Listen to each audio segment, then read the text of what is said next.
再了解了哦。男生要把妹可以的，这个很好用，好哦，好多人啊，这样好了，我们再教一首歌，我教你们唱好不好？好。这首歌就是，你们从来没有在书店里面唱过歌吧？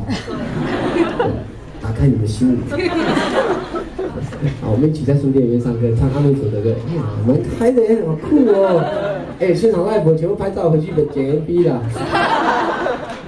来试试看，这首歌也是我们的一首传统歌。阿美族的歌谣都是一个人领唱，然后其他人打唱，就是领唱打唱一个人领唱，那你就打唱这样。领唱会因为打唱给的力量，所以它旋律不断的变化，但是打唱那个只要反复同样的语句就可以了。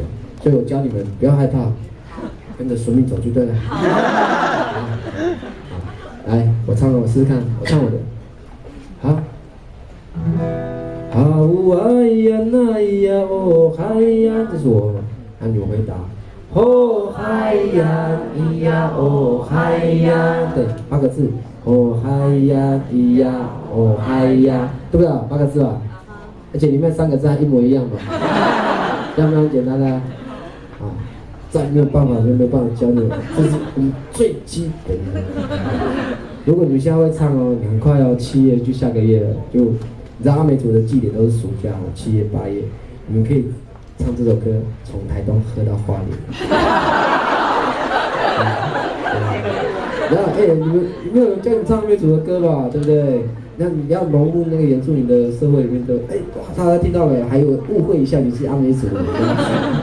然后7月台东嘛，8月花莲嘛，9月搞不好还有台北县政府办的联合公园，哇，喝3个月，很超值吧这首歌？